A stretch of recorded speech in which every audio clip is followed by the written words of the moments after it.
Today's episode is brought to you by the best store in the universe. Thousands of shirts, but not really. Shop now and support the show at MaddoxRules.com.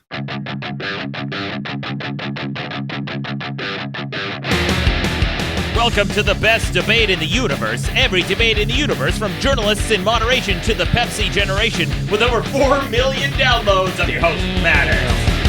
With me is the Rear Admiral of Tangents, Ron Babcock. Thank you, Maddox. And as of today, the journalist in moderation, Taylor Nikolai. I never know what to say here. Welcome back to the show. Taylor, after all these episodes, still don't know what to say in the intro. I think you do a great job, though. I mean, I usually say I have a high-pitched voice, but I don't know. It sounded deeper today. Yeah. Oh, dang. I didn't know we were going to have to use... Maybe I can even go lower. Yeah. I didn't know we'd have to use this early in the episode. Oh, I knew you were going to do it. Did you actually get an erection there? No, absolutely not, Taylor. That was a sound effect. So today we... Also, if you did have that noise when you were getting an erection, that would truly be terrifying. Oh, yeah. Well, the next noise would be just the sound of panties dropping. What would be the sound effect for that? Go. Crumple, yeah. Yeah. Well, before we get too far into the woods here with this bullshit, we should talk about our debate this week and our guest. We are debating who is the worst type of person to sit next to on a plane. And we have an amazing guest with us today. She's an amazing actress and comedian, Christine Little. Christine, welcome to the show. I'm happy to be here. Thank you so much. And also... Trigger! There you go. Yeah, this is probably the earliest we've ever triggered a guest in an episode. Wow. What are you triggered by? Your voice. Should I leave? No, it's too sultry. It's That's just the problem. too much. I'm Yeah. getting too Yeah, we got to get you back aroused. up to the high voice. Yeah. So, Christine, you're an actress and a comedian. Are Yes. you? And you're thinking about doing a tour, right? A national tour? Oh, yeah. I just got back from a tour of the Southwest with a couple other comedians, Sophia Alexandra and Hannah Hogan. And now we're taking our tour in the opposite direction, and we're going to go northwest. No, we were southeast. Now we're going northwest to the Pacific Northwest in Seattle, Portland. We don't have all the places yet, but that's not going to be till early next year. Okay, so early next year, guys. Stay It's tuned. so much work February. to put a tour together. Yeah, Ron, you've done it yourself. Right? I've done it a bunch of times, and it is like, I used to talk to another comedian, Brandy Posey, about it, and we both agreed it's kind of like just going to war, and you have to be so organized because you're setting up all these different shows, and when one show is like, oh, hey, we can't do it on a Wednesday, but we can do it on a Thursday, and you're like, I'm in another city on a Thursday. Like, it just, Yeah. It's a lot of work when people put together, like musicians, comedians, anyone who puts a tour together. It's so much work. So when you're there at a show, please buy their merch. My first publisher, when I went on book tour, there were a lot of things that went wrong. But to their credit, they got the book tour pretty down. That's the one thing they're really good at. Really? The machine. Oh, absolutely. And I was impressed that the person who set it up for me, the logistics, were on point. She knew exactly when I'd be landing, who needed to pick me up, where I'd be checking in, the name of the receptionist at the hotel. Like, this person was on point. Whoever that person was, hope they got a raise. I hope they can work for comedians because Yeah, the tours that Christine and I are doing, we don't have that person. Yeah. That person is us. Do you Yeah. have you gone on tour with anyone else? I've gone on legs of a tour with other people, and I actually have to go on a tour with Mishka Shubali, who's a musician, and JT Hebersat. We've gone on a couple 3-weekers where we stayed in Mishka's disgusting van to get from gig to gig. It was so disgusting that on one tour break, I actually just was like, okay, I'm gonna clean, and I just emptied out the entire van. You could Ron really likes cleaning. I'm good at it. I like cleanliness too. You can't be with a bunch of mess. It just makes your head all cluttered. You got things to Ron worry about. really likes Well, you cleaning. can tell. Is that how your way of dirty. telling me he does meth? Yes. If I did meth, my place would just finally be perfect. You can tell how dirty a car is by how much change you find in it. All right, that's my theory. The more you find, the more dirty it is? Yeah, because that's the more it gets lost in nooks and crannies. I found $7.86 when I cleaned that van, which is to me, and that's in change. It's a fortune. Did you keep it? I mean, yeah, that was my pay. Yeah. Spent that. I'm not 100 years old. I don't use cash. Oh my god! Damn. It's I like don't a get fucking. change. It's just Taylor, the cool millennial. Yeah. You know why my car's dirty? It's because other people leave their crap in my car. Taylor's just like Venmo with Why legs. don't you just Yeah. clean it out? It is clean. It's No, just, when people leave trash in there, I like to do this thing where I'm like, "Oh, did you need this cup? No, yeah, Yeah, I do. that's a good move. I That's a good wait move, until I Christine. give them another ride, and then I go, "You left this last time, and you have to take it home now." That was 6 years ago. I get grossed out when you open the car door and they turn their hand into a makeshift bulldozer and push garbage off the seat. Yep. And they're like, sorry. And then you have to put your feet in garbage and like be thankful for the ride. You know what I hate is when I do that move when I'm like shoveling shit off their seat and the seat itself is grosser. And I kind of like pick some back up and I, like papers and bills Like and you shit. drive around in this? Like I'm not the weird one. Yeah. You know? And no offense to pet owners, but when your dog Oh gosh. is in that seat a lot and there's all this hair, it smells like a dog. I don't want to sit on your dog. Put a blanket on the chair. Plus, Are I you have- supposed to put your dog in a seatbelt? Nah. I don't think so. People I put them in their don't truck know. beds. I've never seen a dog wearing a seatbelt, but I feel like that would be the safe option. I think that's a good product, a dog belt. Oh my I gosh! think we just cute. invented something. What if it's like a little cradle that you put babies in, but you just put your dog in it? Give him a little pacifier. They, No, Ron, no. they made The baby dog. little baby, little, yeah. little doggy I can see that. Yeah, I'm that's, a dog that's person. another bullshit thing for dog parents to buy their fucking spoiled brats. They have airbags for dogs. You know what they call them? What? Doggy bags. Oh my god! I thought you were gonna say the windshield. I was like, There you go. I thought I was gonna the windshield. Yeah. No, just some dad joke. Anyway, Doggy bag. I'm sorry, any dogs listening. We don't actually hate you. Taylor speaks for himself. Well, anyway, guys, we should talk about the debate this week, which is who are the worst types of people to sit next to on a plane? And before we start, I want to hear everyone's buzzers. Here's what mine sounds like. Christine? Trigger. And Ron.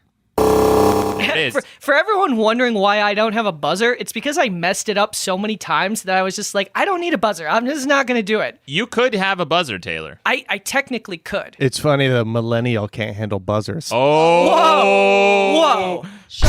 Damn, son, where'd you find this? I've never even heard that one. This is amazing. Yeah. Where Wow. are you getting these? Snap. I need one of did it these. say? Face said, "Damn, son, where'd you find this?" Wow. Here, Perfect. I'll play it again.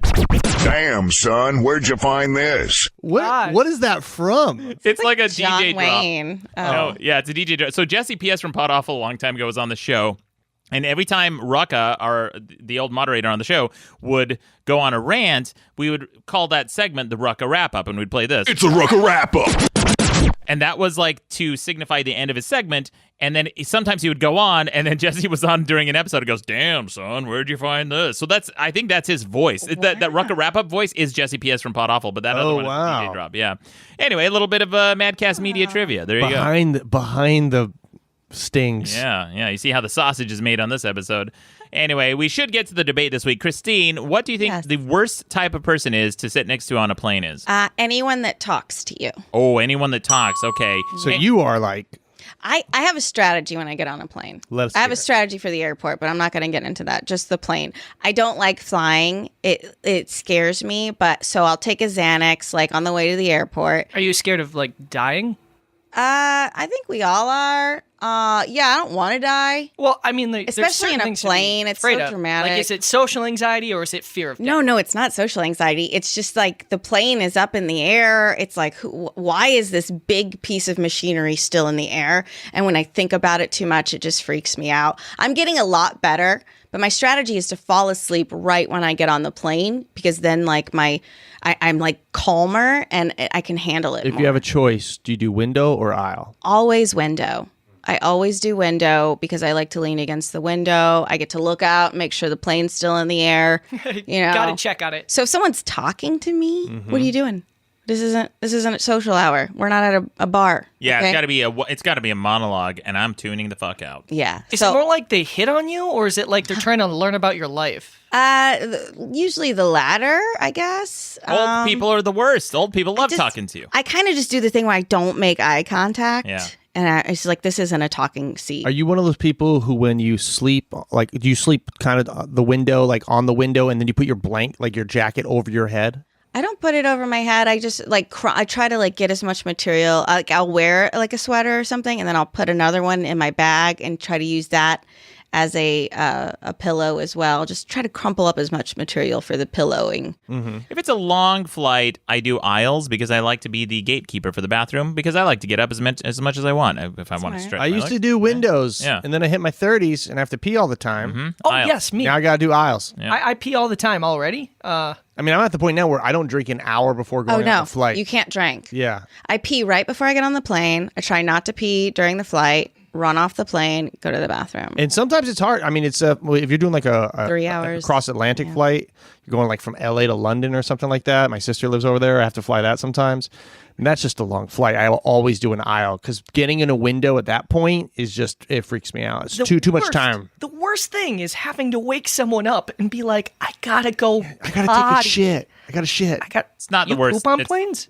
I don't think I've ever times. pooped on If a you plane. have to poop, you gotta poop. Yeah, Yeah. Although sometimes I Yes. like pooping when I get to in another country. Like one time I flew over to China and I liked waiting it there because I felt like I was smuggling the poop in. You were. It's weird. Was it one of those hole toilets? Jackie Fabulous has a bit about like A squatter? pooping in the I squat pooped in toilet, those- and it was like no. the biggest poop she ever Because had. it was like an international flight. So actually the bathrooms were amazing. It was the first time I'd ever been in a bathroom. It was in Hong Kong where the door went all the way to the bottom, all the way to the top. There were no seams. You got your own little poop closet. Yeah. And Wait, what? yeah, it was like total privacy. Is this in the airplane? This was in the airport when I cool. landed in Okay. Hong Kong. And then you could push a button on the keypad and it was like a bidet. And I made the mistake, which I've never used one, where there was always like from 0 to like 7, and I just immediately shot with 7, and it was like a civil rights era fire hose going up my asshole, and it felt it was that feeling that was like whoa, What's but then that I just was called? also like I'm like whoa, like it was An enema.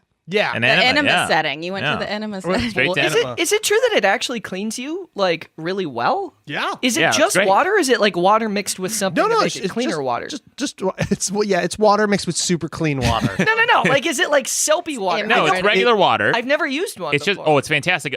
When I went to France for the first time, I Oh, used those it. people got their bidets down Oh, there. it's amazing. I use it. I'm like, what's this bullshit? And I'm like squirting my asshole with it. I'm like, this is great. And here's what I'll describe. It seems like it'd be uncomfortable. Well, here's what How it do is, you Taylor. dry it? Just with the tissue? Yeah, or- just with tissue. that giant roll of paper that's Or- beside you. Or you take a walk. Hello.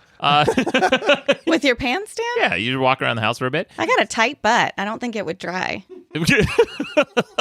Well, then you can just fart it out. all right. Taylor, the way I describe a bidet to people who've never used one is imagine if you could shower less, okay? Because if we all had bidets, we would all shower less. Man, I've Christine, definitely you too. I've had shit so bad where I'm like, well, I guess I'm taking a shower Yeah, now. exactly. Yeah. exactly. Me too. It's like where I'm like, no, I have to shower. This would be disgusting if I didn't shower. Yeah. It's- You're Wait, right. That's are you saying you've pooped in the shower? No, I pooped next to the shower, but it's been so heinous that I have to clean my anus. A lot of splatter? Or... Oh, you're okay. If you have, you know the difference between a carb poop and a protein poop? Oh, no. You guys all know the difference? No. All right. So Adam Carolla always used to describe it, especially for guys who, have a little bit of shag down there. He's like, it's like trying to take peanut butter out of shag carpet. Which poop? The carb? I eat a lot of carbs. Okay, so you might have this situation. If you had a bidet, you wouldn't need to shower as much. That's all I'm saying. I mean, What about your armpits? Well, you're not shitting in your armpits. Well, Oh, you're still saying need what a about shower. cleaning them? Deodorant goes a long way. That'll get you like 2-3 days maybe tops. You got the 24-hour. I mean, it depends on what you're doing, Like, are you just Wait, sitting in front of a computer? Did you say there was a bidet on an airplane? No, it was oh my God. the airport in Hong Kong. That was in an 30 airport minutes ago. in Hong Kong, Yeah. there was a bidet. Are we Okay. all on board? All right, sorry. Goddamn This is why- millennials. Yeah. This is why I'm just a bad. Tell you who I don't want to sit next to on a plane is Taylor. By the way, I wasn't trying to shame anyone who poops on a plane. I just it's never crossed my mind. I guess I just. Hey, I can't. There's things I can't control. I remember the first time I pooped in public.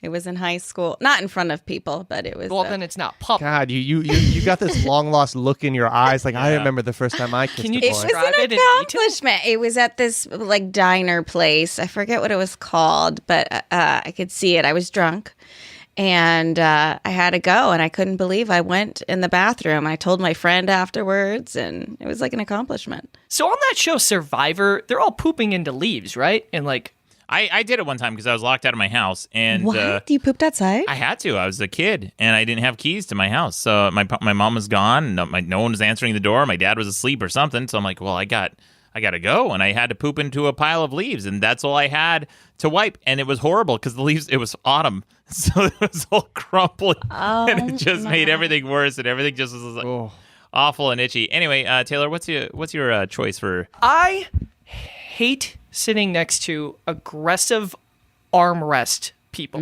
Oh, who yeah. are like, they just annex the thing immediately and it's theirs. Because usually there's this, situation where it's like, oh, you can have the back, I can have the front kind of a thing. But every so often I've got some guy, it's always a guy, and he is like, no, this is my armrest. No, I do know what you're talking about, though, Taylor. It is the person. Well, who is, hold like, on. Are they in the middle seat? That's what I was going to say. Yeah. If they're in the middle, you got to give them a You got to give them the armrest. Because they're in the middle. Because you have an armrest on either side. Yeah. If I usually give the middle person an armrest. However, what about those intercontinental flights where they have 5 seats, so there are 2 middle seats? My old business partner was like 7 feet tall, and one time we together rode a Spirit Airlines flight. That's like a... And, Spirit's cheap, and you get what you pay for. So it's very small chairs. He's like 7 feet tall. I'm not 7 feet tall. I'm a very short man. And I got to ride that whole flight with his legs basically over my legs. Wow. They were, because he's so tall that his legs had to go over and under my When you're chair. in the seat, do your legs actually touch the ground? I'm a very short human being. Yeah, you were like a woodland nymph. Taylor, Okay. on this flight, did you check business or pleasure? Honestly, if my back is completely against the back of the seat, I'm not positive that my feet actually touch. I have multiple answers for this question. Too. Okay. Not babies, but like toddlers. Like kids who have fucking awareness. Yeah. And some of them are fucking cool. They just The put on the starers? headphones. They just put on, but the ones that stare, the kids who kick, and then the parents who don't do it, and you keep looking back and they keep looking at you. Like they're like, you won't hit me, I'm a kid. Like there's those, like there's so many people on a flight. I'm a very aware person when I'm out in public. I'm aware of where I am. Like it's like I know if my chair is blocking the pathway in a restaurant. And a lot of people don't have that. They don't care. It's not in their nature to think of being considerate to other people. Yeah. And I feel like there are a lot of these people on a plane, and every single one of them drives me fucking bonkers. I was on a flight once. I think I was actually going to China or coming back from China, and there was a kid on the flight in the aisle next to me. This little fat. He looked like the Augustus. Who's the fat kid from Willy Wonka? Willy Wonka, yeah. Augustus Group or something like that. Augustus, yeah. He looked like that. He had like one of those names that like That they, sounded like flump fat. or something Yeah. like that. Some Yeah, onomatopoeia type Yeah. name. We're like, we want to make sure they know he's big. Augustus Augustus. Blump. So anyway, Augustus sitting next to me in the aisle across from me was sitting there with his grandma, who was just too old to take care of this kid. You could tell he was like 8 years old. Just out of her element. Yeah, he was an 8-year-old in the body of like a 13-year-old. You know what I mean? And so the flight attendant came by and asked everyone for their meal options, and she's like, "You can have chicken or fish." And the kid's like, "I want a lemon cookie." And she goes, What's a lemon cookie? Exactly. I guess a cookie that tastes like lemon. That doesn't even sound good. Right. He goes, "I want a lemon cookie," and she goes, "Okay, I'll check and see if we have any in the back." And of course, the answer is no. So she comes back with like a pile. We're out of lemon cookies? They On don't a have. flight to China, you're out of lemon cookies. I mean, it's Come just on. ridiculous. So she comes back with a pile of different cookies, and she's like, "Here you go." And he goes, "I want a lemon cookie." And she's like, I'm sorry, we don't have lemon cookies, but these are the cookies we do have, and you're welcome to them. He goes, "I want a lemon cookie." And she's like, "Well, we don't have that. Here are the cookies." And she's getting frustrated at this point. She goes, "Is there anything you'd like to drink?" He goes, "I want Sprite." She goes, "Well, we have Sierra Mist." And he goes, "I want Sprite." And I'm like, Dude, just put it in a cup and give it to him. this little fucker. I know, this little Yeah, fucker. little kid's probably not going to know the difference between Sierra Mist. Adults Yeah. won't know. But what if he does? I would know. This No, little you wouldn't. monster. So I would. Yeah. So then this kid just became worse and worse throughout the entire flight. He started kicking the seat in front of him, and I was fed up with this kid because I look at the grandma and she just looks like she's defeated. And so I thought, you know what? I'm going to take things into my own hands. At one point, the kid was running up and down the aisles when everyone was sleeping. Jesus. On a league of their own, right? Oh my That God. kid on a league of their own. Yeah. Yeah, so this kid was running up and down the aisles, and everyone's trying to sleep, and I decided I'm going to pretend like I'm asleep, right? I have the little shitty airline blanket on me, and I'm going to stick my leg out in the aisle when he walks by. Oh my God. And I did. I put my leg out there, and the little fucker came and stomped on my foot. I was so pissed. My little ploy to trip this kid didn't work. I thought your story was going to end, and that's the story of how I killed a kid on a plane. Yeah. Yeah. I was like, Well, he So fell the and broke kid- his neck. And the kid saw your foot and was like, fuck you. Yeah, and he then stomped it. on my... Because, like, Hilarious. things sometimes fall into the aisle and people trip. That happens. I still maintain that we should be allowed to call children dicks.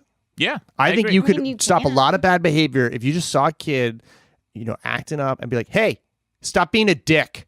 Because a lot of kids don't ever get, like, when we talk to children, we're all like, hey, how's it going, buddy? Yeah. How you feeling? Hey, pal. And so if you talk to them like an adult and you just tell them, like, you're being a dick right now. Yeah. Stop it. All right. Well, good picks, guys. Good picks. I think I have you all beat, though. I already said it. It's Taylor. Taylor's my choice. Don't want to sit next to Taylor on a flight. I don't know what it is, but I imagine it's going to be annoying. I imagine it's going to be... I'm gonna have to drape my legs over him. That we know that much. I'm a tall guy. No, but I will say this. Okay, outside of Taylor, but Taylor is my official choice. I will say I do. So, like, if I want to change mine. to what? Sick people. Oh, sick people are horrible. Yeah. It happens every flight. Yeah, every why don't airport. they Someone just- coughs on me? It Just- should be illegal. Yeah, just stay home or die already. Like, I mean, when you think about, we're getting frisked through security. Yeah. Like, do you have any water bottles? Do you have shampoo? And then meanwhile, someone's walking through with the Ebola virus. They're like, oh yeah, go in a contained tube with lots of other people going to different regions of the world. Like, go for it. I think it's a low-level form of terrorism. it is. I agree. Well, bioterrorism. Yes. What were you gonna say, Taylor? Oh, I was just going to say that I'm very polite on planes and try very hard to make sure that everyone is having a good time. I fucking doubled down on my answer. Taylor is definitely the person that I don't want to sit next to on the plane. I feel like I'm gonna get a blanket like softly draped over me, and I'm just gonna be like more mad because I'm like, why is he so nice? So you guys are complaining about kids crying or making sounds. The surprise issue is when you have a cute dog next to you, where you're like, oh my God, I've always wanted this. It's so amazing. I get to be next to a cute dog. But sometimes those dogs really didn't take enough drugs in order to calm down. Yeah. And as soon as the plane gets in the air, they're loud, they're crying, they're screaming. And it's not like a kid who eventually calms down most of the time. Sometimes those dogs are just out of control. They're horrible. That is a Yeah. good point. Yeah, and I've had this happen, and it was awful. I don't like to sit next to families. Families are pretty bad, and it's not. And that's like the trifecta. You got the kid, you got the mom, and you got the dad, And they're talking. sitting and they're talking, and they're also checking in on their kid too much. It's gotta hate Hey when you pal. say, hey pal. Hey Yeah. buddy. Hey, bud. Hey, how you doing? Yeah. Hey, did you want orange juice? Yeah. Or did you want water? Yeah. Okay, I think you should have some water. Right. No, I know you want, but I think you should have some water. Yep. Do you want some water, Yep. buddy? Don't give Fucking them a fuck. A. Don't And he's give gonna kids- pee. The kid's gonna pee. Yeah. The kid's gonna pee. The kid's gonna get bored. He's gonna like start squirming in your seat, start kicking your seat. Understand you're trying to make an independent child, but like when you give Yeah. a child just nothing but choices all the fucking time, you end up making a super anxious kid. A monster. You make a tyrant. That's what tyrants. 100% of tyrants were given choices as children. That's actually researched and true. I read that. yeah. Here's a dark horse option for worst person is when you have the whole aisle to yourself, and all of a sudden somebody like comes in, Yeah. and you're like, well, now I don't have the whole aisle to myself. The I last was minute gonna- shitbag. And that person is always like, they never acknowledge you. They just like they pretend like you're not there. Oh, you know what's worse than that is the seat switcher who wants to trade with a middle seat. No. Who the fuck is it? No It happens to me so many times. Yeah. Like, hey, do you want to switch? I'm like, where are you sitting? They're like, oh, I'm in the middle seat. And it's like, what? Hey, you What wanna- about this? You want to sit in the shitty spot in the plane? Do you know one time I switched with this? I was in the window, or I was in the aisle, and then this girl. Hey, excuse me, sir. I was wondering if you wouldn't mind switching seats so I could sit next to my nana. And I was like, and it was a Christmas flight. Yeah. And so I had to take the middle seat. And I didn't want to fucking do it. I bet that didn't want to do it. Nana. And it was just, no. So I ended up switching and like I was like, yeah, it's fine. And she's like, yeah, just because in my head I'm like, then you should have booked your tickets early. Like if you wanted to sit next to your Nana, how about reserve that seat rather than putting me out? Yeah. Like, but I was like, no, it's like I did the right thing, but I also kind of bitched about it a little bit, not like just enough to let him know, like, yeah, I'll do it, but I'm not. Did you say that? Like you should have booked earlier. It was just kind of like, listen, I'll do it, but don't ask me to be fucking happy about it. Totally. Like, don't ask me to like do everything here and be like, oh yeah, I would love to be uncomfortable for the next 5 hours. Right.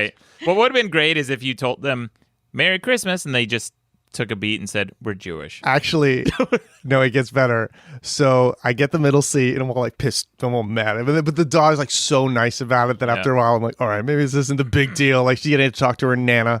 And so they give me, as they leave, she's like, hey, I wanted to thank you. That was really sweet. And they give me a Christmas card. Oh my God. And then I open up the Christmas card and it is the Chase family, as in Chevy Chase. Chevy Chase's daughter and his mom. Oh, no shit. Because the Christmas card was just a bunch of pictures of Chevy Chase and his family. Wow. Like, and I was like, oh shit, I just gave up my seat for Chevy Chase's The literal mom. Chase family. Yeah, I was like, I thought you meant the bank at first. I was like, oh wow, they should have given. Why aren't they fine? First class. I had so many questions. and I was like, oh, all right, I guess it's cool. Like it was, I didn't even realize that until they had like already gone off, and I was like, oh shit. That's almost something like out of one of their movies. Yeah, the right? Christmas movie, yeah. I was like, Ron, I literally thought you were gonna say you open up the card and it was like you got played, sucker, or something like that. With like I would have been stoked if like there were like $40 in there or something. That'd been awesome. Here's the thing: if you can do that, but here's how you do it: is you offer the person, like, hey, that was really nice. Can I buy you a drink or like one of the nice snacks? And then you just buy the person. Right. Be like, oh, sweet, yeah, I'll take a fucking vodka soda or I'll take some beef jerky. So there's 2 times I've generally given up seats, and that leads me to my choice, which is the family, because when families want you to trade seats, they have more leverage. Because they'll guilt you're an you. asshole. You're an asshole. They're like, okay, I guess I'll just sit on a different row than my child and wife. That's okay. I guess I'll, or the other way around. Like, I guess my child will just have to sit alone. And I'm like, oh, I guess so, because I ain't. Yeah, but I've done that where I've moved. Because I'm a sucker. I'll always move. Yeah. But then the stewardess will come by and be like, that was really nice of you. And then they'll slip me a bunch of booze. I'm like, that's cool. It just takes a little bit. Like when I was a little kid, that was really scary to be by myself on a plane. Yeah. Like that was very scary. And maybe I'm just like a loser. I've never flown alone on a plane as a kid. Yeah. Yeah, first time as an well, as an no, adult. I was like I'd be with my family, but Were you like sometimes we one, would 2 split years old? up. I'm just like thinking back, and it's like, wow, yeah, this is kind of It's kind of scary. That's why if you call a kid a dick, it'll shape them straight up because they're scared of you. I remember the first time I was called a jerk.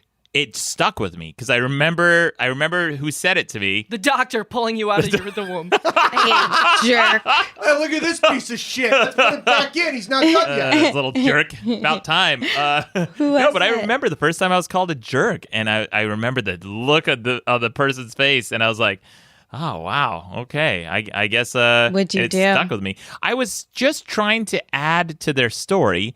And I was, rightly so. They should have shut me down because I was a kid and I don't know what the fuck I'm talking about. Kids don't know what the fuck they're talking about. They were talking about Mr. T, and I was trying to add my own anecdote, and it was going nowhere. As a 4-year-old child would try to tell a story. Wait, a 4-year-old? I think so. I'm usually talking about like a 13 or 14-year-old who's conscious of his decision and is actively being a prick. I'm not talking about calling a dick to a 4-year-old. Maybe I was 7 or 8, but either way, it was around that age, and I was called a jerk, and I remember his face, and I was like, wow, I don't forget that. Who said it? Was it a kid or was it an adult or? No, it was someone like an extended person from my family. I didn't know that well, so there was just Like, were they older? Yeah, they were older. Yeah, like an adult. Their 30s, yeah. And then the other thing. I might have to rethink my theory. Oh, it's great. It's great. Ron, look at me. I'm He'll great. never forget it. Yeah. I feel like the trauma that this guy inflicted on you. Yeah, it wasn't even trauma. I just remembered. I'm like, yeah, okay, I guess I was. I just feel like if you don't teach people to be considerate at a young age, they're never going to be considerate. Become tyrants. And it drives me crazy how selfish people are, especially on planes. It's like, listen, this sucks for everybody. Okay, it's not. Nobody's really stoked about this situation. Right. So we all should kind of be like, okay, how can we all act in a way that this doesn't make it terrible? And you have a lot of selfish people there who are like, well, I'm just going to do what's best for me. And it drives me fucking crazy. Yeah. I feel like we would get in a fight, Maddox, on a plane. What? You're tripping kids. Fucking, I'm not moving my seat. Like you're just yelling, and I'm just like, we should all be a little. I'm a very considerate traveler. I abide by the middle seat rule, which is give them the armrest. And also, one time the plane wasn't taking off, and all the flight attendants were running around, and there's like a big to do. And I'm finally I see them going up and down the aisles asking people something. They came to me. They're like, "Sir, do you mind switching seats with someone over there? There's some lady who needs to sit next to a window with her child for some reason." I'm like, yeah. She goes, seriously? I'm like, yeah, of course. It's no big deal. So I went and switched the seat. She goes, oh my God, thank you. That's been holding up this flight for the last 30 minutes. I'm like, seriously? My God. Some lady wants to sit next to. I'm like, yeah, I don't give a shit. Let's just go. Let's get this thing going. So it wasn't a big deal to me. And then I just flight as usual. And they came by over and over again, thanking me. And the lady came by with a giant sack of honey roasted peanuts and gave it to me. And she goes, I'm like, no, thanks. No. And she goes, no, we insist. So I'm like, I don't want this. I'm allergic to peanuts. But I took it anyway. It was the size of my backpack. So I carried a backpack's worth of just honey roasted peanuts. And my dad ate the shit out of those for a year. If you, one time I was doing a festival in Austin, and JT Habersat actually, dude I went on tours with before, he gave all the comics like a plastic shrink-wrapped, like 36 tiny bottles of vodka. Wow. Because he doesn't drink, and he's like, yeah, we had a sponsor, so he gives like, I don't know, what do you call that, like a flight of mini bottles of vodka. I just put it in my carry-on, and as I was going through security, I always ask people how they're doing. Yeah. And I was like, hey, how's it going? And it was a real light flight. He's like, it's going good. We got to check your bag. I'm like, that's cool. Do your thing. I'm always like, because people get pissed off about it. I'm like, you do know that, like, that's part of the protocol. If you get pissed off about it, people can be like, oh, well, we weren't going to check your bag, but then you got mad. So here you go. Like, it's never going to help you. It's never gonna help. You always got to be the person who they least expect, which is like the person who's like, okay. And so they started going through the bag, and she's like, oh, man, this is way too many tiny bottles of liquor. Like, you're actually not allowed. I was like, okay. And she's like, you know what, but you're being really cool about it, so it's fine. What? And so she just gave me, like, which also made me a little bit fearful of TSA practices. Right. But if you're just cool to people, like, you're not always going to get what you want, but generally it's going to happen more often than if you're just And it's going to be less stress on you. Like, you're not going to be fuming over it and harboring feelings over it and replaying it in your mind. People get so fired up about shit. I'm like, you do? Like, yeah, I guess that works, but I don't know. It feels like it takes like 15 minutes off your life. It does. I think it does. Yeah, and it doesn't make anyone want to cooperate anymore when you're just a belligerent blowhard. But anyway, guys, we got to wrap this up. Christine, what was your choice? Sick people. Oh, sick people. I changed it to sick people. How about talking sick people? Ooh. All right. I went on this flight once, and this guy, I'm not trying to talk. Can I say the S word? Yeah, of course. I'm not trying to talk shit. He looked like he was like from a third world country or something. He had like a bindle? Like, I feel like it was like a stick with a handkerchief. You know what I mean? Mm-hmm. And like they had Hobo's chicken. I don't know. In my mind, this is what was happening. And he like turned around, looked at me, and coughed twice. Oh. And I was like, this wasn't a normal cold. Yeah. And when it's like something, you're I'm dying. a germaphobe. Yeah. All right. I've seen the movie Outbreak. No, I don't think you have to be a germaphobe to not like people coughing on you. But it especially like even just in the vicinity of me, I'm like, can you not? A wet cough. Okay, so Christine, your choice was sick people. And Taylor, yours was? People who take the entire armrest. Armrest hogs. And Ron? I'm going to say the airline manufacturers, the ones who make the seats. Oh, the seats. That's the one I'm pissed off is not the big people because listen, there's something you can't control. If you're just a big dude, you're born like that. I get that. I'm saying the seats are too fucking small for everybody. Well, what was the question? Who are the most? What's the most? What's the worst type of person? I'm taking it to the next level. The worst type of person are the people who make the seats. Who make the seats. Well, guess what? They're sitting in first class, so you'll never sit next to them. All right, and my choice was Taylor. So don't forget to vote on madcastmedia.com. Well, families first, and then Taylor. Vote on madcastmedia.com. We'll have the results of this week's debate next week. Even on my, for the people who make the seats, the worst is when you have your armrest, they put the controllers for the TV on like the wrong side so that even if you take like your right arm, you set it down, you're accidentally changing the channel of the person's TV right next to you. And you know they're not They don't, sanitizing those and they things. put it right where your fucking elbows go. Those should be at the front of the handle. They put it right where your elbows go, so you're always accidentally changing the channel of somebody else. So the point is, it's the seat manufacturers. They're the problem. Absolutely. All right, guys. Well, we have the results of last week's debate. Last week, Christine, we debated, when is it okay to fart in a relationship? Oh. Are there options, or should The I options just are immediately or never. Oh, immediately then. Well, with 69% of the vote, immediately. Immediately was the answer. Yes. Wow. Okay. Fart immediately. Yeah. Just Between get it out those of the way. choices, my last relation, or the one before last, I did it in my sleep on him. Oh, that's hilarious. So. And are you guys still? But then, no. Okay. Well, there you go. And then the second part of the debate is, how do you best conceal a fart? And the choices were a meat locker, which was my suggestion, or you don't. And with 65% of the vote, you don't. What's a meat locker? You know, like a locker where you Like walk a in and... cold storage, like Yeah. a freezer, a walk-in How do you freezer. conceal a fart if you don't have one of those? There's a lot of ways. We talked about it. You can walk really fast. You can wave it. You can do a Hadouken. You Crop can dust. Buttercup, crop dust. Absolutely. Well, Christine, we got to let you go a little bit early. I know you have another appointment to make after this, but we appreciate you joining the show this week. So fun. Where can Thanks people for find having you? me. Yeah. You can find me on Twitter and Instagram at the XTeen Little, and I also have a podcast that you're going to do soon called A Little Advice. So please listen to that. I give advice because I have a BA in psychology, so I'm qualified. That's very cool. Very cool. Yeah. Oh, okay. An actual expert. Well, thank you again for joining us, Christine. Don't forget to check her out. It's at the XTeen Little. At the XTeen Little. Thank you very much. Thank you so much for having me. You guys have a great day. I love you. All right, guys. Well, now it's time for voicemail. Then we've got the quick news headlines with our journalists in moderation. This is a voicemail talking about how farting is a selfless act. Listen to this. Okay. You know what? I think farting in a room full of people is probably the most alpha thing you could possibly do. You're essentially forcing other people to eat your shit. Fuck whales. Yeah. That's fantastic. He's got a point. Yeah, you got to make people taste it. That's Taste your paste. I mean, that is the ultimate confident move. Yeah, it's a very confident move.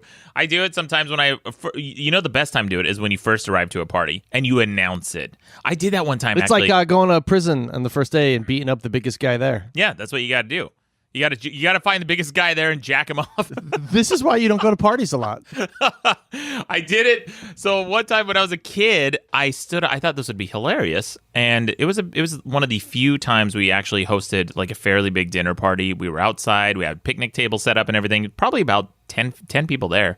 And I stood up and I said, "Everyone, please, can I have your attention?" I have an announcement to make, and I farted, and nobody laughed. Oh my God. And everybody just kind of like, maybe like one kid gave me a chuckle. How old were you? I was like, 10, 11, 12, something. Okay. In that neighborhood, yeah. And nothing. I got nothing. And you were outside. Yeah. I was outside. Nothing. My mom said sit down, and my dad also gave me a look of disapproval, but yeah, nothing. It did not it was my first fart bomb. Oh my God. That's amazing. Well, anyway, we got a goodbye message from the Bad Hombre to you, Taylor. Here it is. Hey, what's up, cabrones? Hey, Taylor, I'm gonna miss you, bro. You know when you're calling into like a sex phone line and like you're trying to imagine a girl talking to you all sexy and shit? Well, your voice is kind of like that. Sucks that you're a dude, though, but fuck, man. I'm gonna miss you, bro. Good luck in life. I do have a very high-pitched voice. Hey, there it is, Taylor. Very, very nice. Well, that was very sweet. Yeah. Thank you very much. Yeah. And we got a correction. I like these. We got a correction because last week I talked about buttercup. Buttercupping is when you cup your hands over a fart and shove it in someone's face. Well, here's a correction about that. Listen to this. It's not called a buttercup, you fucking waterhead. It's called cup of cheese. God damn, get it right. No, it's not called a cup of cheese, you weirdo, wherever this weird... Maybe it's like one of those things in college, how some people call it beer pong and other people call it Beirut. Really? I've never heard of Beirut. Yeah, it's like a weird thing. People are like, you want to play Beirut? And I was like, what the fuck is that? Like beer pong? I feel like beer pong is the way more descriptive word than Beirut. Beirut. Or Beirut. Yeah, but what is Beirut? That's stupid. I don't know. It's like, yeah, it makes no sense. But both can exist is the point. Right, of course. But you know what can't exist is Duck Duck Goose versus Duck Duck Grey Duck. Yeah, Duck Duck Grey Duck is the way that Minnesotans say Duck Duck Goose. Yeah, well, they say it wrong.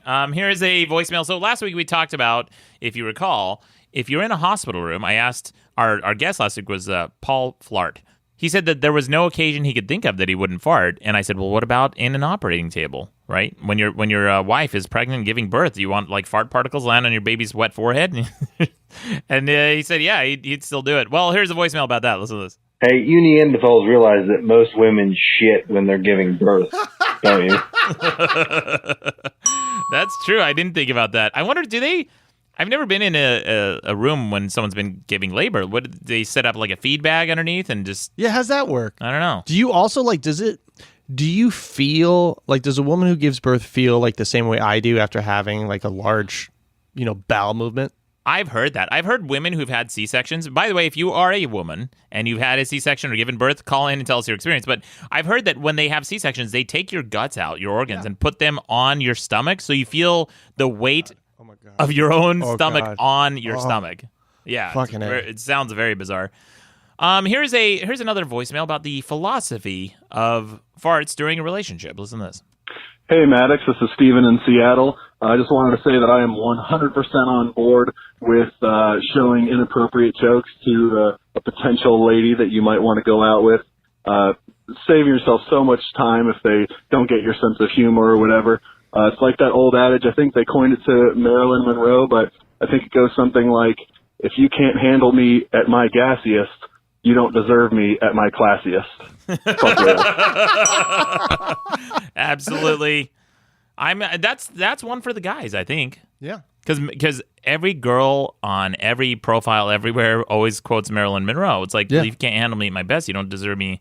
Or you can't handle me at my worst, you don't deserve me at my best. I have a whole joke about that on my first CD. The whole like, it goes like, if you can't handle me, that's like saying, hey, I'm crazy. Because it's like, it's just such a weird way to view. Yeah. Like the whole point of it is like, that's just a weird way to view relationships. Like if you can't handle me at my worst, the worst possible me, you don't deserve me at my best. I'm like, that's a weird way to approach going into a relationship. It's the resignation of self-improvement. Yeah. You have just said, you know what? This is who I am. Take it or leave it, warts and all. It's like, no. It's like, I think the joke is something like, I'm going to cause a scene in an Olive Garden. I feel like every girl who has it on their profile has caused a scene in an Olive Garden. She's definitely causing a scene at Olive Garden, and it's over breadsticks. Yeah.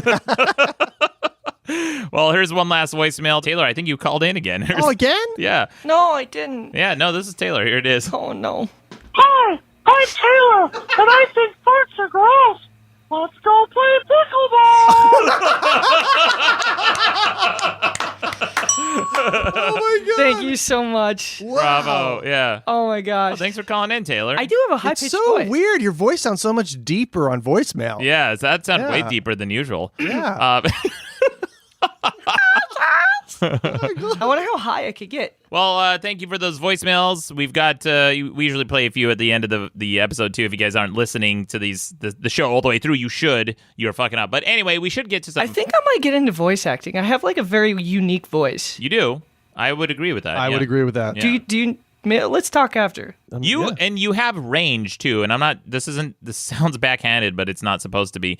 But with your type of voice, you could play multiple age ranges and genders, I think. Yeah. So that's a very useful thing because I've worked with voice actors before who they played men and women and grandmas and children and accents and everything. That's a really, really talented... Jesus. Yeah, I'm trying to get better about leaning into like everything. So you couldn't even pull away from the mic. I mean, you kept talking and it went right into the mic, which we have headphones on. It goes into the mic and into my fucking brain. Just last week I said I hate burping more than farts. I know you hate it so much, Ron. No, I tried to contain it until my sentence finished and then it just came. And it was so just like, blah, like... What did you eat this morning? Just carrots. Should I just get into the news? Taylor, what do you got for us? Do the news sound. Your cup of Joe could soon be coming to you by drone. All right, I'm on. Yeah, I like this. I like this story. IBM has filed a new patent for a device that will deliver coffee by air when it decides you need caffeine. Wait. We're just glossing over the sentence. When it decides you need caffeine? The technology includes a device that can track energy, blood pressure, and even your pupil size. Oh, shit. I'm out. If you need an energy boost, the drone will bring you a hot cup of coffee. People are freaking out over scooters in Santa Monica and LA and lots of other cities. You think they're going to be on board with all these fucking drones delivering Amazon packages and sending us coffee all the time? Well, if it's not voluntary, if it's something that the machine is deciding, it's like, human needs caffeine. Do you know how many electrical pupils too large? Have? Like, these drones are going to run into so much. You can't trees grow, right? Like we have all this like scanning technology. It's not perfect. Like, I feel like it's like people are like, when we get to this drone world we're living in, it's going to get annoying real quick. Yeah. I hate this technology, and I would 100% use it. I think that it's scary, and it's absolutely something I want in my life, because I want a machine to wake me up every time I nod off. I hate sleeping. I try not to. As much as I can, I try to stay awake.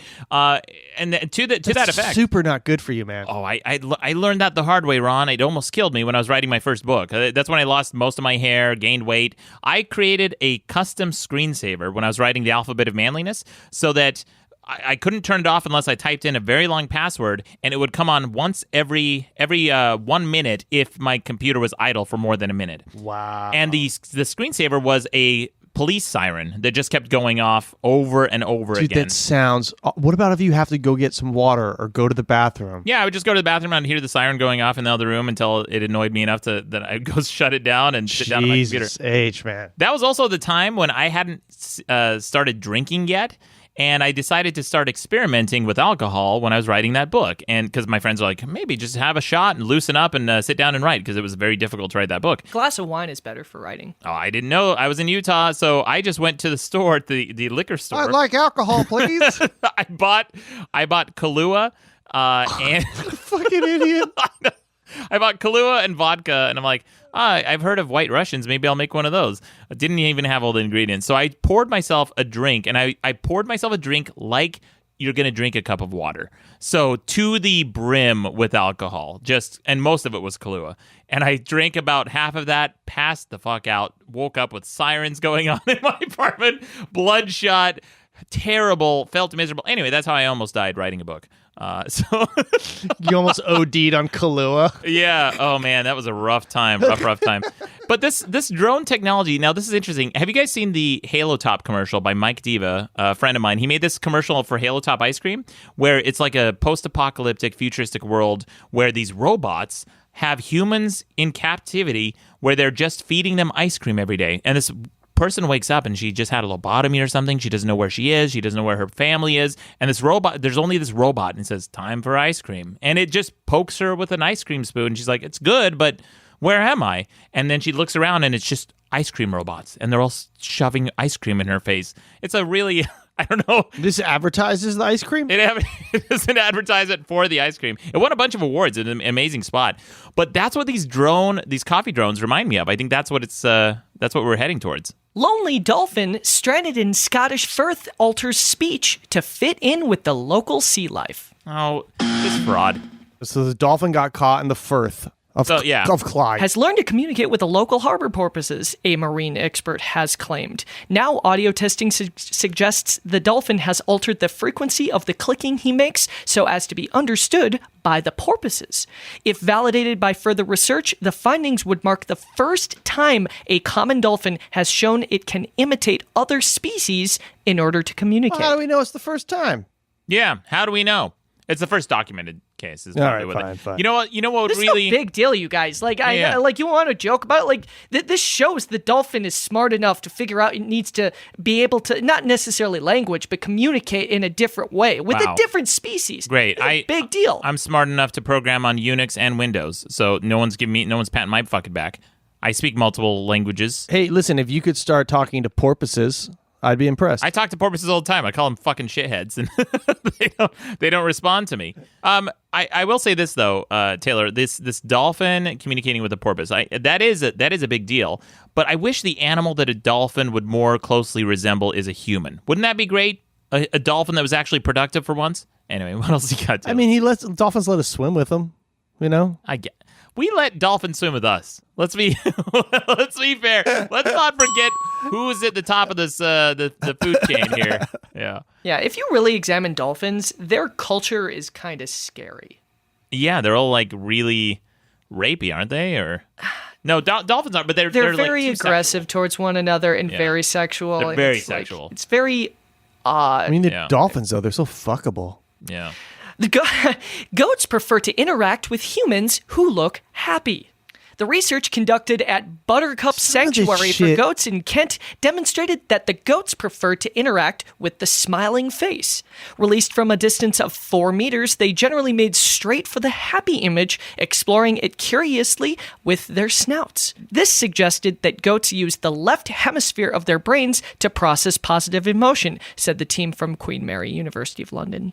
You know, I'm usually a hater, and I shit on these kind of studies, but I actually really like this one a lot. I think this is kind of interesting. This gives us insight into goats. Don't you think?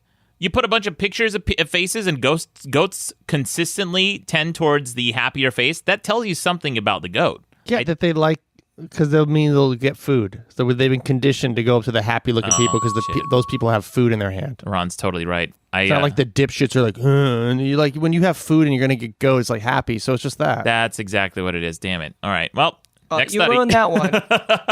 What else you got, Taylor? Olive oil could be better than Viagra at helping men perform in the bedroom, scientists suggest.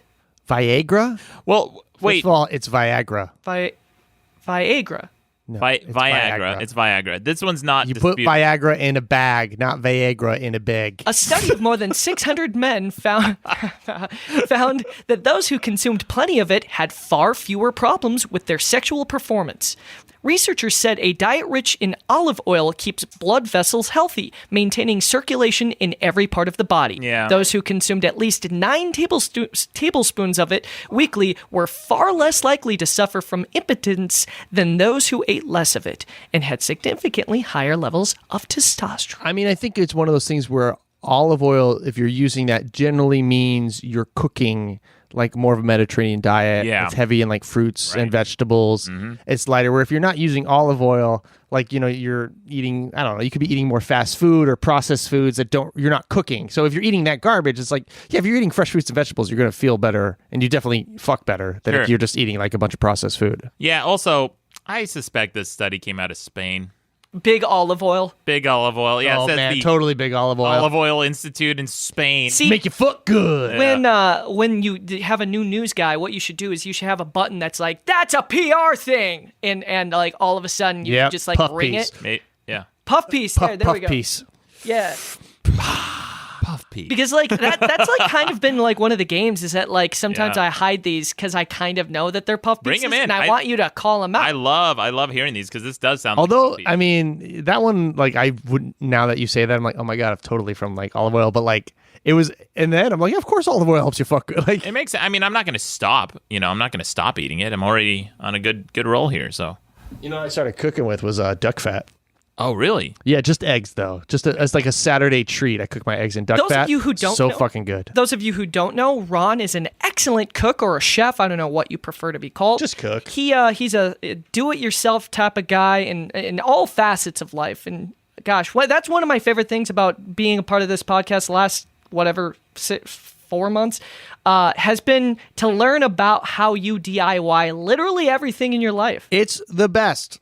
People always pay other people to do things, but if you learn how to do it yourself, you don't have to spend any of your own money for other people to do it, and then you have that skill for the rest of your life, and you're more invested in it, and it's more fun. It's a win-win, and chicks love it too. It is. It's so like it takes longer. It's a little annoying, for sure. Yeah. And I don't do it with everything. Like I don't know how to like change the oil on my car yet, although that is on my list of things I want to learn how to do. But like, you know, it's awesome. You just like, because I feel like in a lot of times we're like farming out our skills. Like we're letting other people do everything for us, and then we always wonder why we're not happy. Absolutely. You know? I figure the dopamine hit that you get from doing that is like when I go to Dave & Buster's and I get like a prize that I worked really hard to get. Oh man, I made like a trophy rack out of old bowling trophies. Yeah. And like when I hung my first sweatshirt on that trophy rack, like that shit kept me going for like a month. Like I just felt so good about it. I've seen it. It looks amazing. It turned out tight. Yeah, right? really nice. Okay, What next else you got? news item. The reception at the Hen-Na Hotel east of Tokyo is eerily quiet until customers approach the robot dinosaurs manning the front desk. I mean, I'm on board with this. Yeah, man, this is great. I'm all in. Their sensors detect motion and they bellow, "Welcome." It might be about the weirdest check-in experience possible, but that's exactly the point at Hen-Na, whose name means weird chain, which bills itself as offering the world's first hotels staffed by robots. Yeah, try Best Western in Iowa. That's pretty fucking weird. No one's there. The front desk staff are a pair of giant dinosaurs that look like cast members of the Jurassic Park movies, except for the tiny bellboy hats perched on their heads. I love it. Yeah. I was wondering if they're going to do that. This sounds hilarious. The RoboDinos process check-ins through a tablet system that also allows customers to choose which language, Japanese, English, Chinese, or Korean, they want to use to communicate They're with the multilingual dinosaurs. robot dinosaurs. Listen, man. I mean, it's a little kitschy, but how many hotels do we have staffed by people? We can have one or two staffed by robots. See what Here's happens. the thing. I started reading this, and I was hoping like you guys would get angry about this because it's like, oh, this is the way that they're going to get robots to actually take over every job. Is that they got to make it cute first. It's like, oh, they're robot dinosaurs. If they were just regular robots, everyone would be up in arms. They're like, why are you taking jobs away from people? Yeah. Like that kind of a thing. But Robot because they're dogs last week. dinosaurs. Yeah, we talked about that. You brought that story in. I bet these I don't know why. For some reason, this didn't bother me, though. Why didn't it bother me? It's because they got in your head, and you're like, oh, that's a cool experience. You know what it is? It's Yeah. the tiny hat. Yeah, it's the tiny hat. Tiny hat's doing the heavy lifting. Eventually, if they just stripped away the dinosaur exterior and the tiny hat, you just have like if it was just like cold steel. Yeah, cold steel. Would you feel so Well, comfortable? it depends. Is it a Terminator themed hotel? Because I would be into that. It just looks like I'm in the Sarah Connor suite. No, it just looks like an aluminum cigarette with like a red flashing light on it. Welcome, human. Time for your ice cream. Yeah, here's your coffee. If those coffee drones are next, I bet they make them look like cherubs. So it's like a little angel It bringing you is, coffee. Amanda. I bet you're right. Though, it's like they're going to make robots look. Maybe in the beginning they're going to look futuristic because that's all what we envision robots as. But Yeah. I bet you there's going to be a shift to making them seem cute. Yep. Six Flags Great America in Gurnee has announced a triple record-breaking roller coaster coming to the park in summer 2019. What records? Max Force will be the fastest launch coaster in North America. It will feature the fastest inversion and highest double inversion of any roller coaster in the world, And according also to a news release. Longest line. Yep, that's the record they're breaking. The new Max Force coaster is in a class all by itself, launching riders from 0 to 78 miles per hour in under 2 seconds. That's pretty fast. Wow, Yeah, that is that's fast. fast. Fucking. That's not. That's like, faster than any race car, isn't it? I It's gotta guess so. be. Yeah. I mean, don't that's. It sounds like the technology they're using for this roller coaster has to be rail technology because it's not a Hey, motor. we could figure out this Elon Musk Hyperloop thing. How do you think that is going to affect roller coasters? Yeah. Oh, the Hyperloop for roller coasters? Holy Is it going to shit. be like this giant? I mean, will you even know if you're in this vacuumless tube? Well, at some point in the future, and I'm going to say probably in the next 10 to 15 years, you are going to hit the upper limit of speed and acceleration for roller coasters because things like the Hyperloop and anything that goes beyond whatever the conventional speed is that humans are accustomed to, you will hit a point where the time it takes for you to accelerate to that speed increases because if you accelerate a human too fast, you go beyond 5 Gs, humans start to pass out. So you cannot accelerate beyond a certain point. And I don't know what that is now. We haven't hit it yet, but it's getting there. Yeah. How fast does a roller coaster go right now? Like, is that like 80 miles an hour? Is that like the fastest roller coaster in the world? Probably, yeah, something in that neighborhood. You know, Taylor? The fastest roller coaster in the world is something called Formula Rossa, which goes Formula. 150 miles per hour. Wow, 150. Is that in 150? Dubai? That's got to be the Ferrari one It's in Dubai, in right? Abu Dhabi. Abu Dhabi, yeah, that's Dubai, yeah. I wonder if that's just like a straight shot. But you're right, like you can't go still 150. That's pretty fast. That's man. pretty fast. Yeah. That's pretty. So I want this 150 technology. is very fast. Very Holy cow. I was in a NASCAR pace car once where doing like a piece for NASCAR, and they put us in the pace car and drove around, and he was going like 140 just in the Wow. pace car, and that was pretty fucking intense. I think most people haven't experienced speeds that fast. So that sounds like an intense roller. I would say. I mean, what's the fastest you've gone in a car? I'd say about 120. Yeah, I had maybe like 110, 115. I kicked a U-Haul up to 90 one time, and the governor shut down the engine. Yeah, it was scary because I thought, oh shit, is the power steering going to go out? Because I'm going to just tumble into a ditch here. But it didn't, thankfully. But when you're in a car, you don't like 100 to 120. It's like you're not feeling it. Like It's if you're not on like- a roller yeah, coaster, where you you're not feel the feeling it. wind, you It's- feel all that. it's absolutely. a very gradual acceleration too. What else you got, Taylor? High school football team cancels season after outscored 102-0 in the first 2 games. Oh my god! Wait. They were scored a cumulative total of 102 in the first 2 games against them, and they scored 0 points. Wow. Oh my god! Wow. Is this my old high school? They sucked. After a pair of lopsided losses to start off the year, the Healdsburg High School football team has decided to turn in its uniforms and cancel the rest of the season. Good. Fucking amen. If you guys suck that much at high school football, put the funds into the fucking programs that aren't they've garbage. already bought the fucking shoulder pads. They already got the jerseys. They have the infrastructure for a football team. We spent the money. You get your asses out on the field and you get your heads handed to you. This is so fucking funny because this is a coach who rage quit his entire team. I mean, if I was a coach, I'd be like, all right, today's goal, we're going to lose only 42-0. And each week you just lose by less.